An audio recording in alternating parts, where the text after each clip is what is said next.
Hey guys, so we are driving through the middle of nowhere, Pennsylvania. In fact, we're near the town of Shanksville, Pennsylvania. And if you know anything about your American history, then you know this thing happened on September 11, 2001, where the United States came under attack by terrorists from Al-Qaeda. And there was an attack in the more famous in Washington, D.C. and in New York City. But then there was a little plane crash that happened right here in a field in Shanksville, Pennsylvania, where Flight 93, basically the plane was headed towards our capital in Washington, D.C.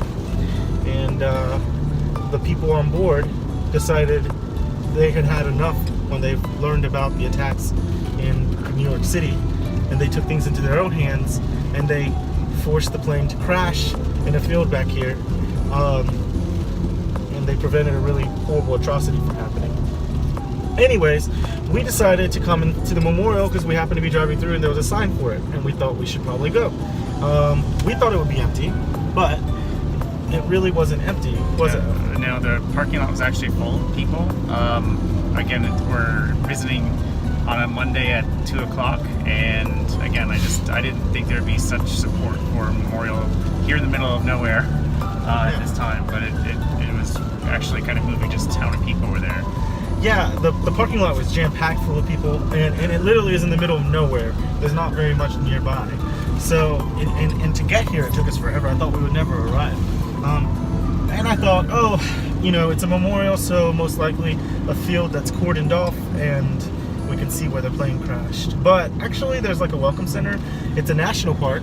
It's another small national park, and this time it's dedicated to an event, which would be the crashing of Flight 93 on September 11, 2001. So you go in, and there's all this information. I wasn't really up for reading through all that because I get really emotional about September 11th. I was in 8th grade when it happened, and Alfred was just moving to North Carolina when it happened. So he kind of pulled over to the side of the road to hear it happened. Right, Alfred? Actually, well, I didn't know it happened until I got to North Carolina. Yeah, so he didn't even know what was happening. I was in 8th grade, my journalism class, and walked into a room right as the second plane crashed into the second tower. So anyways, it's a really emotional thing for me. I get really anxious thinking about it, and but that doesn't mean that we shouldn't, you know, visit these places and remember these things. 2 miles. Sorry, turn right on Lincoln Highway.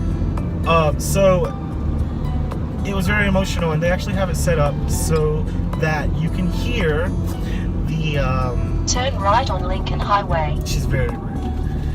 So you can hear the couple the few voice messages left by people on the plane to their loved ones, and it really made me emotional. Continue 33 miles on Lincoln Highway. Because I don't know, it's just extremely emotional to hear, you know, a woman calling her sister to tell her she loves her and hoping that she gets to talk to her again, or to hear a wife calling her husband. Because I put myself in their shoes. I have a habit of doing that anyways when it comes to things, and I can just imagine having to call him and tell him that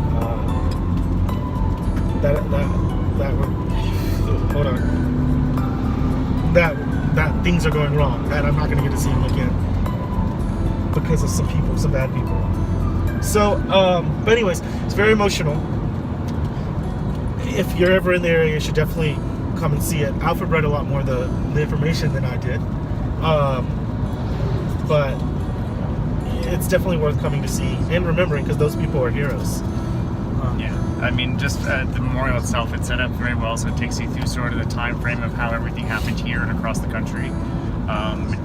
It has some parts of the airplane, some personal belongings, things like that from the crash, and it's laid out in a way that kind of helps you understand everything that was going on in that day, and even how it impacted things going forward.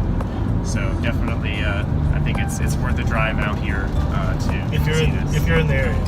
Yeah. And the field itself, it's beautiful. It sort of reminded me of What Dreams May Come, that movie, if you've ever seen it. It's fitting. It's very beautiful, and it's surrounded by trees and stuff. Unfortunately, it's the place of something horrible that happened. But that is one of our national parks in this country, so parks. If you're a national parks buff, you should probably make your way out here. But we're gonna move on to happier things because I can't take this anymore. So we're driving through a tiny little town and on our way to Maryland.